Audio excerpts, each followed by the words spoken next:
It was raining the night I killed a man. At least, that's what the police report would say.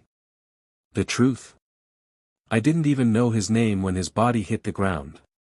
The phone rang at 2:14 a.m., one of those rings that doesn't just wake you, it cuts into your dream like a scalpel. I answered on instinct. You have exactly 1 hour to find the truth, a deep, mechanical voice said. Or your sister dies. No greeting. No explanation.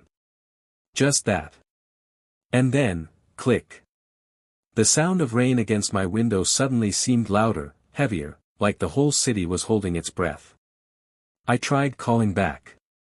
No signal. Anna. My sister.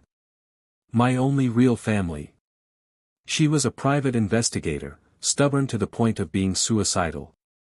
We hadn't spoken in 3 months, not since our fight about the case she was working on. She said it was dangerous, bigger than anything she'd touched before. I told her to drop it. She told me to stay the hell out of her life. Now, she might be dying.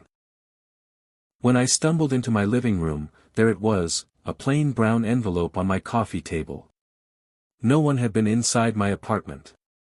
I knew that because the chain lock was still bolted. And yet, it was there. The seal was red wax, stamped with something I couldn't make out. I tore it open.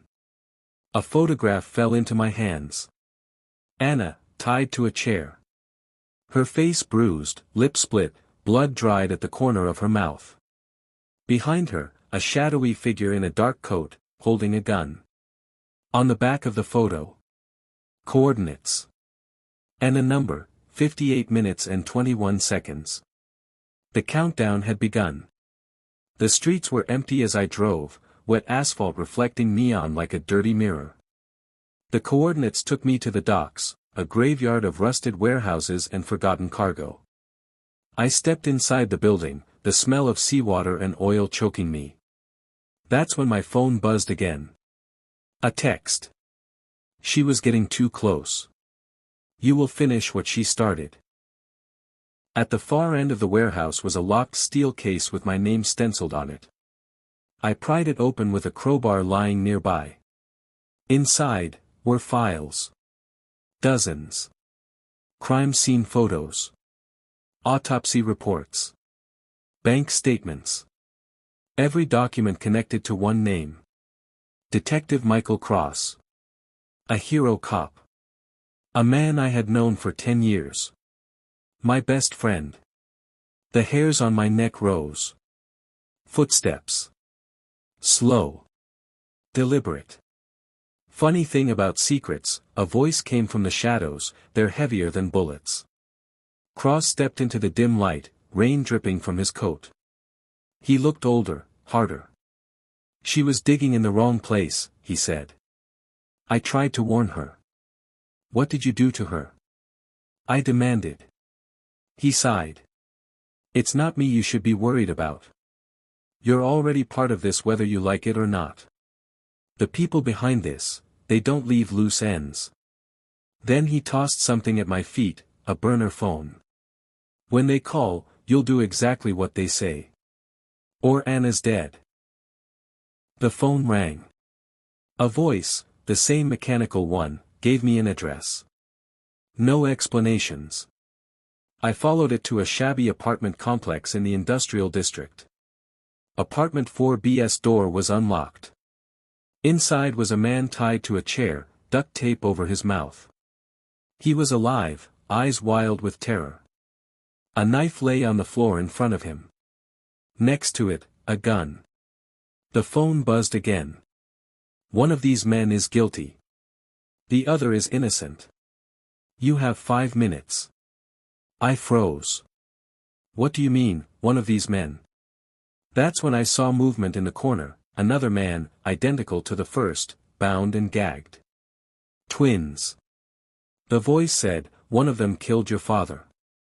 My father had died in a car accident when I was 8.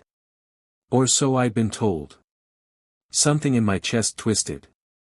I stepped closer to the first man. He was sweating, shaking, his eyes darting toward his brother. The second man's gaze was fixed on me. No fear. No pleading. Just, waiting. I didn't choose. Couldn't. The timer hit 0. A deafening bang echoed through the room. One of them slumped forward, dead. The other was still breathing, and smiling. The voice came again. Good. You'll follow instructions better without distractions. I stumbled backward. What the hell do you want from me? You're going to finish Anna's investigation. She found something in the files, a location. That's where you'll go next. The location was a high-rise downtown, half the windows boarded up. Inside, the smell hit me first, rot and mold. On the 12th floor, I found a room filled with evidence boards. Photos of politicians, mobsters, cops. Lines of red string connecting faces. In the center, Michael Cross. And Anna's name. On the desk was a USB drive. I pocketed it. That's when I heard the elevator. Cross walked in. His gun was drawn. You weren't supposed to find this, he said. Now you're as good as dead. We circled each other like animals. I demanded answers. He finally broke. There's a syndicate, he said. They run everything in this city, the police, the courts, the politicians. Your father, he wasn't in an accident. He was a whistleblower. They made me kill him. My vision went white. And Anna? She got too close. They want her gone. But they want you to replace her. You're the perfect pawn. We fought. The gun went off. Cross fell, blood blooming across his chest. His last words, you can't stop them. They already own you. The burner phone rang one last time. You did well, the voice said. Check the desk drawer. Inside was a photo. Anna, alive. But in the background of the picture, me. Standing beside the man who killed my father. You've been part of this from the beginning, the voice whispered. Welcome home. The line went dead. Outside, the rain kept falling.